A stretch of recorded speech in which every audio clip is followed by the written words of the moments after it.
من الكويت إلى دبي إلى أبو ظبي مطار الريف، عشان راح أكون مشارك في عملية الفارس الشهم رقم 3.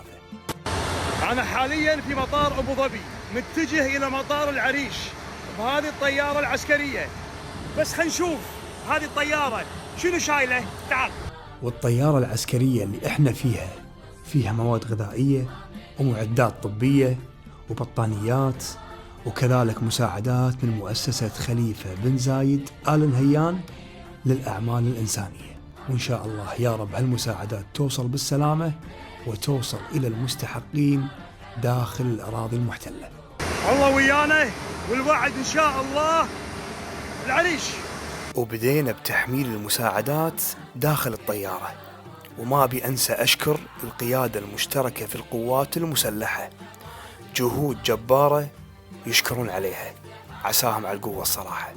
وفجأة دخل علينا بالطيارة أكثر من 35 دكتور متطوع، منهم الإماراتي ومنهم المقيم داخل الإمارات. كفو عليكم.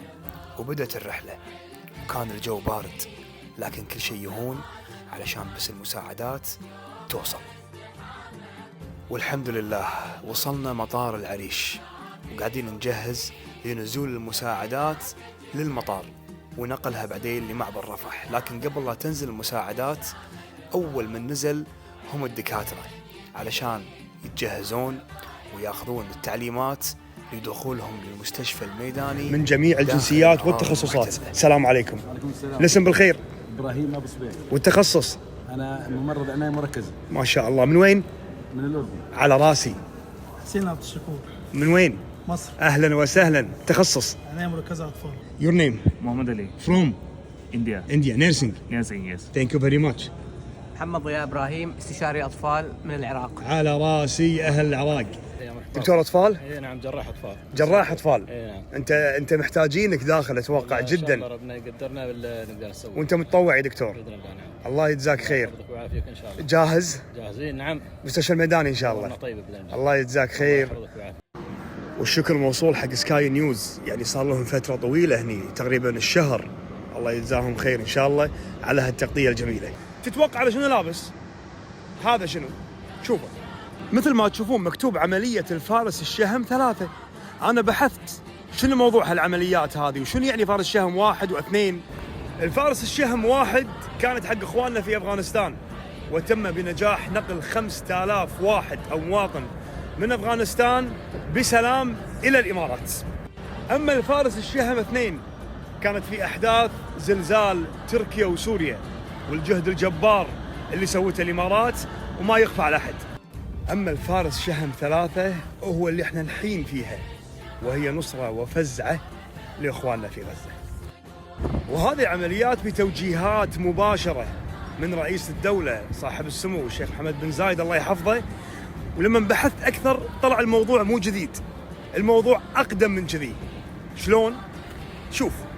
الإنسان إذا سمع صوت أخيه لازم يتحمس لصوت أخيه، يتحمس للثيبة، يتحمس للإعانة، يتحمس للموقف الغانم، للمعالي، للشهامة.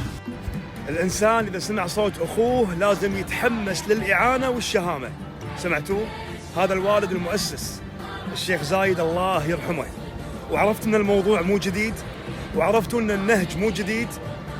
لو أن الشيخ زايد الله يرحمه عايش لهذه اللحظة، أنا متأكد أنه راح يطمن أن ذريته ماشية على نفس النهج.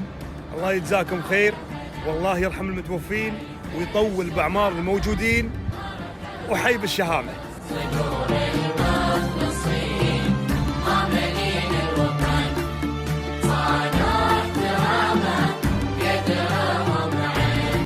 وللعلم الإماراتية هذه الطيارة تقريبا 83، لكن السالفة مو هني. السالفة أن شاء الله بعد أيام ويمكن ساعات المستشفى الميداني يكون جاهز. وعلشان كذي هالرحلة معانا عدد كبير من الدكاترة المتطوعين الله يجزاهم خير. كفو. وفي معلومة مهمة، اللي شفتوه من إنجازات إماراتية أو خليجية ترى هي نقطة بحر. هذا اللي قاعد يتصور في أشياء مو قاعد تطلع بالإعلام، وهي أكبر وأعظم نحتسب فيها الأجر والأخوة العربية والإسلامية والإنسانية قبل كل شيء أكيد يعني. مسؤول المساعدات في عمليات الفارس الشهم أبو عبد الله، يا مرحبا. شلونك؟ خير سالم. ايش كنت صار لك هنا؟ والله قريب الشهر الحين تقريبا. الله يجزاك خير. يعني هذا من وقتك ووقت عائلتك، لكن هذا جهد تشكر عليه. والله ينفع فيك ان شاء الله. عشان هالعلم. كفو، يستاهل العلم، يستاهل عساك على القوه ان شاء الله يا حبيبي. اول ما شافني قال لي نحن باقون هنا. عنان الكثيري من الامارات الحبيبه. عنان تسمح لي بسؤال؟ كم عمرك؟ 23. العمر كله وقاعد هني؟ الله يجزاك خير، وانت فخر لأهلك وبلدك ودينك.